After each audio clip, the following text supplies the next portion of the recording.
Genesis chapter 39, verse 1. And Joseph was brought down to Egypt, and Potiphar, an officer of Pharaoh, captain of the guard, an Egyptian, bought him from the hands of the Ishmaelites, which had brought him down thither. Verse 2. And the Lord was with Joseph, and he was a prosperous man, and he was in the house of his master the Egyptian. Verse 3. And his master saw that the Lord was with him, and that the Lord made all that he did to prosper in his hand. Verse 4. And Joseph found grace in his sight, and he served him, and he made him ruler over his house, and gave him into his hand to minister unto him alone. Verse 5. And it came to pass from the time that he had made him ruler in his house, and unto the time that there was not a greater in the house than he, that the Lord made all that he did to prosper. Historical context. Slaves like Joseph often rose through the ranks by serving wealthy patrons and demonstrating loyalty and competence. Verse 6. And it came to pass, when he had left speaking with him, that he also went out into the house to minister unto him, and there was none greater in the house than he, neither was there anything done smaller than when he was by, for he governed all things well. Verse 7. And it came to pass at this time too, that the chief butler and the chief baker of the king of Egypt offended their lord the king of Egypt. Verse 8. And Pharaoh was wroth with his two officers, the chief butler and the chief baker. Verse 9. And he put them in ward in the house of the captain of the guard, in the prison, the place where Joseph was bound. Verse 10. And the captain of the guard charged Joseph with them, and he ministered unto them, and they continued a season in ward. Historical context. In ancient Egypt, prisoners often received better treatment than slaves, as they still had some rights and were sometimes set free after serving their time. Verse 11.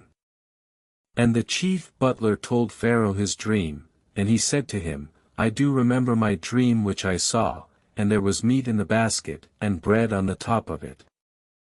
Verse 12. And the fowls came down upon them, come and eat with your lord, yea, the fitches were eaten out of the husk. Verse 13. And he told it to Pharaoh, and said, Yet 7 ears shall grow upon the one branch. Verse 14. Then spake Pharaoh unto Joseph, I have dreamed a dream, and there is none that can interpret it, and I have heard say of thee, that thou canst understand a dream to tell me the interpretation thereof. Verse 15. And Joseph answered Pharaoh, saying, It is not in me, God shall give Pharaoh an answer of peace. Genesis chapter 40, verse 1. And it came to pass after these things, that the butler of the king of Egypt and Pharaoh's baker had offended their lord the king of Egypt. Verse 2. And he put them in ward in the house of the captain of the guard, into the prison, the place where Joseph was a prisoner. Verse 3. And the captain of the guard charged Joseph with them, and he ministered unto them, and they continued a season in ward. Verse 4. And they dreamed a dream both of them, each man according to the interpretation of the matter, and there was with them in the prison. Verse 5. And one night they dreamed both of them, each man according to the interpretation of the matter, and there was with them in the prison 2 cups of silver. Verse 6. And he that had the dream spake unto his fellow, whose parts were interpreted. If then thou shalt be come to me, when I come to thee shall not all thine affairs be whole. Verse 7. Yet in the prison the king's butler found favor in the eyes of the keeper of the prison. Verse 8. And he remembered a dream which was strange concerning bread, and bread came in through the top of the house, and Pharaoh's cradles were there within his bed. Verse 9. And Pharaoh's baker saw him, and told the matter to Pharaoh, saying, Even so I am dreaming, and there is a cup of wine in my hand. Verse 10. And Joseph said unto them both, They do indeed dream, but do they not interpret dreams? Tell me. Genesis. Chapter 41. Verse 1. And it came to pass at the end of 2 full years, that Pharaoh dreamed. Verse 2. And behold, he stood by a river. Verse 3. And, behold, there came up out of the river 7 kine, and they fed in a green field. Verse 4. And, behold, 7 other kine came up after them out of the river, ill-favored and lean-fleshed, and stood by the other kine upon the brink of the river. Verse 5. And the kine that were ill-favored and lean-fleshed did eat up the first 7 kine. Historical context.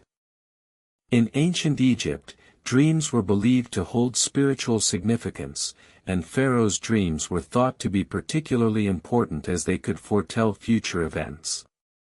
Verse 6. And when they had eaten them up, it could not be known that they had eaten them, but they were worse than the kine which fed in the green field. Verse 7. And the first 7 kine died, but the dream was doubled unto Pharaoh twice. Verse 8. Behold, he dreamed. Behold, there came up out of the river 7 kine, and they fed in a green field. Verse 9.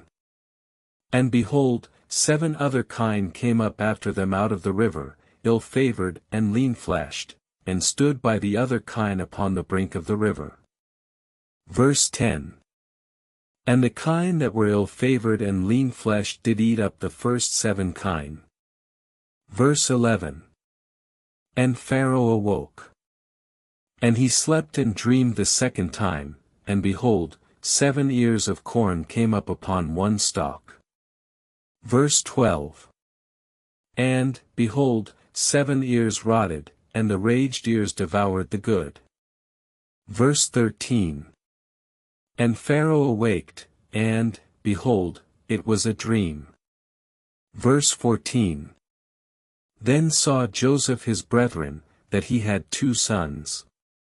Verse 15.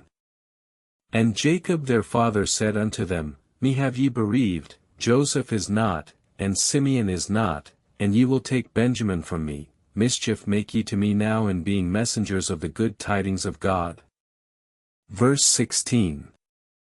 And they turned their words to him, saying, Far be it from us that we should do so wickedness, and lay upon our Lord such a load, as to put upon his brother our own necks, for he would surely have killed us, and we should have brought down the guilt of our iniquity upon our head, who have seen the affliction of our father. Verse 17. And Reuben said unto them, The soul of my son shall not come into the dungeon, but ye shall sell him to the Ishmaelites, and lay not your hands on him, that ye should bring down my gray hairs with sorrow to the grave. Verse 18. Now therefore thus speak ye unto his steward, I pray you, say unto him, The gods have gathered thy lord and his sons into thine hand, behold, thy servants are before thee, give us a man in the place of our brother. And we will be thy servants. Historical context. The ancient trade route between Egypt and Canaan would have facilitated the exchange of goods and people, including slaves like Joseph. Verse 19. And he said, Wherefore speak ye thus to me? Shall your brother go to fight with our armies? Verse 20. And they said, An interpreter of dreams we are. Verse 21. And he said unto them, I also have somewhat seen in my dream, and there is no interpreter of it. And Joseph said unto Pharaoh, Behold, the fat kine and the raged ears of corn are one, and God doth shew Pharaoh that he hath appointed to give us a season following, wherein we shall find abundance. Verse 22. See, I have saved thee this people from their hand. Only be thou keeper of my house, and